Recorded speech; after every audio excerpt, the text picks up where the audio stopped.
এই যে ঘটনাগুলো ঘটছে, ঘটনাগুলো পুরো ঘটনার আসলে বেনিফিশিয়ারি কারা? এগুলো আপনি সব মিলাইতে হবে, তো একটার সাথে একটা লিঙ্ক আপনাকে মিলাইতে হবে।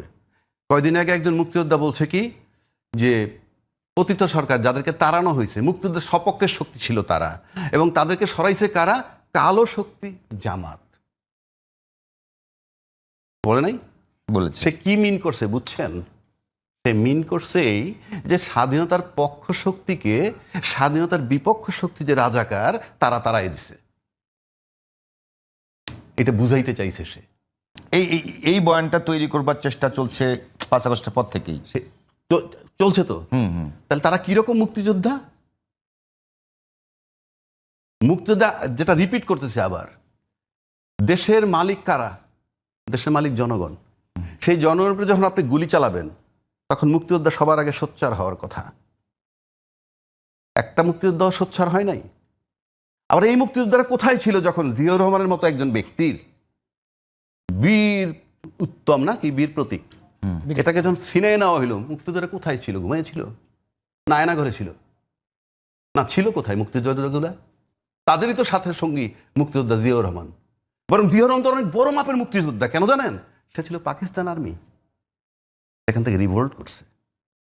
পাকিস্তান আর্মি ছিল না?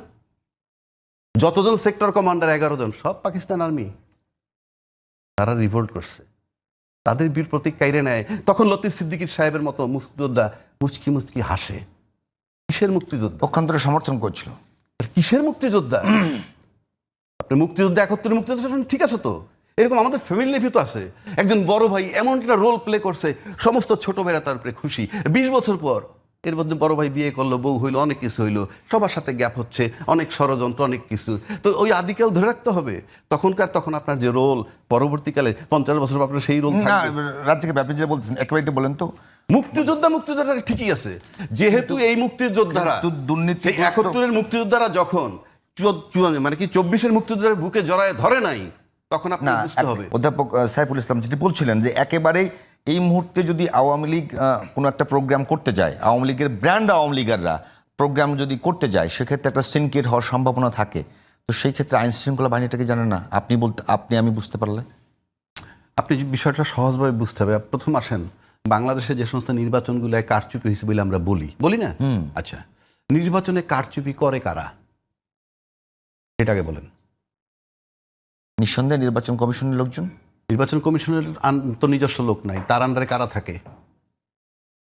বিভিন্ন স্কুল কলেজ থেকে নেওয়া প্রশাসন থাকে, টোটাল প্রশাসন। হ্যাঁ, ওকে। নির্বাচনে কারচুপি করে তারা।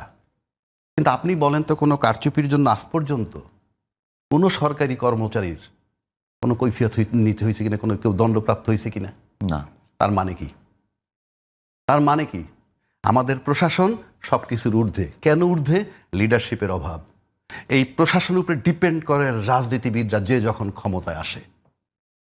যিনি ডিপেন্ড করেন নাই জিয়াউর রহমান সাহেব, তার আগে গেলাম না, তখন একটা স্বাধীনতা উত্তর দেশ বঙ্গবন্ধুর সময়টা। কিন্তু জিয়াউর রহমান সাহেব এমন একটা পর্যায়ে ছিলেন, উনি তখন কি করছেন? প্রশাসন, উনি ছিলেন লিডার, সে টিকতে পারেনি। কাজে বাংলাদেশের লিডার টেকা খুব কঠিন। লেজুর বৃত্তি করে টিকতে হবে। কার কখন কিভাবে সেই এবং প্রশাসনের অফকোর্স আপনি দেখেন প্রশাসন, কেন আমি বললাম, আপনারা যদি লক্ষ্য করে দেখেন, ভাই একটা কথা বলছে যে জুলাইয়ের যে ব্যথা সেটা যায় নাই জনগণের ভিতর থেকে।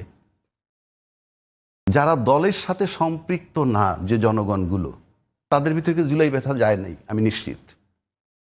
কিন্তু যারা দলের সাথে সম্পৃক্ত, তাদের ব্যাপারে আমার কোশ্চেন মার্ক। কেন বলি? যদি ব্যথা আপনার লাগতোই, আপনি রাষ্ট্রপতি অপারেশন করার সময় কোনো দ্বিধা থাকতো না।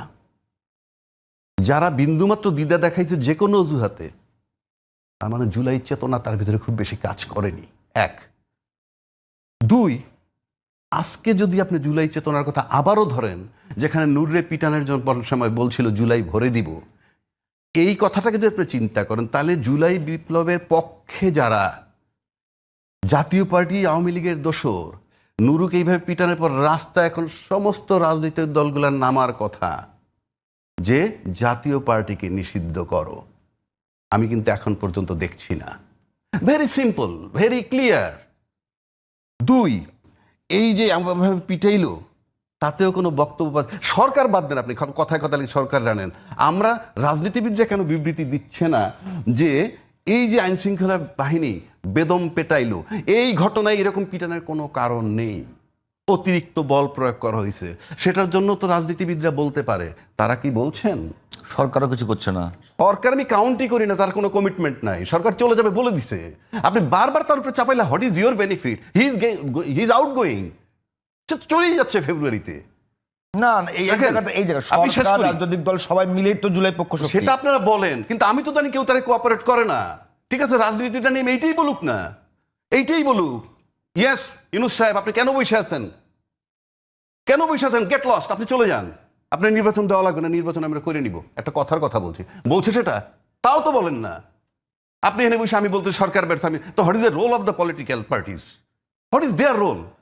আচ্ছা, এইবার আসেন, আপনি আরেকটা কথা বলি আপনাকে। একটা কথা বলছেন, বেনিফিশিয়ারি কারা হবে এই ঘটনায়? বলে দিচ্ছি আপনাকে, আমি বহুদিন ধরে বলে আসতেছি, ইউনূস অপসারণ খুব জরুরি। কে সরাইতে চায় সেটা তাদের ব্যাপার। দুইটা ফর্ম আছে তার, একটা হলো নির্বাচনের মাধ্যমে সরে যাবে, আর নয় যদি সে স্বেচ্ছায় চলে যায়।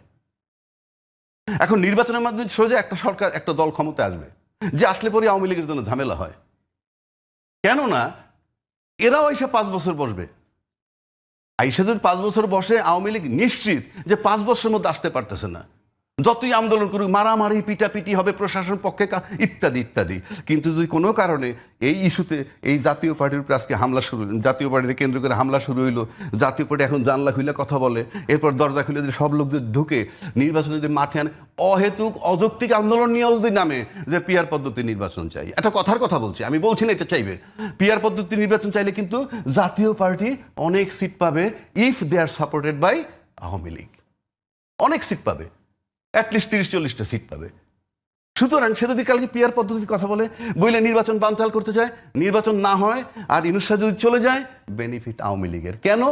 তৃতীয় ব্যক্তির আপনি যেখান থেকে বাংলাদেশে ধরে আনেন, সে পরোক্ষভাবে আওয়ামী লীগ, যে ফর্মে আনেন, যেখান থেকে আনেন, সাবেক বাংলাদেশ ব্যাংকের গভর্নর, সাবেক বিচারপতি, সাবেক ক্যাবিনেট সেক্রেটারি, সাবেক XYZ, যারে আনেন সে সেটাই আওয়ামী লীগ, সেটাই আওয়ামী লীগ। কারণ সে 16 বছরে তো তারাই ছিল। এর থেকে যারে আনেন ওইটাই আওয়ামী লীগের বেনিফিট। সুতরাং আমি বারবার বলে আসছি, সেনা, আর্মি একটা স্টেক হোল্ডার, রাজনৈতিক দল এতদিন বলছি শুধু বিএনপি, আজকে বিএনপি, এনসিপি, জামাত 3টে মিলে একটা স্টেক হোল্ডার হইতেই হবে, আর ইউনূস সাহেব একটা স্টেক হোল্ডার। 3 জন যদি একত্র না হন, আপনার নির্বাচন না হওয়ার সম্ভাবনা 99.99%।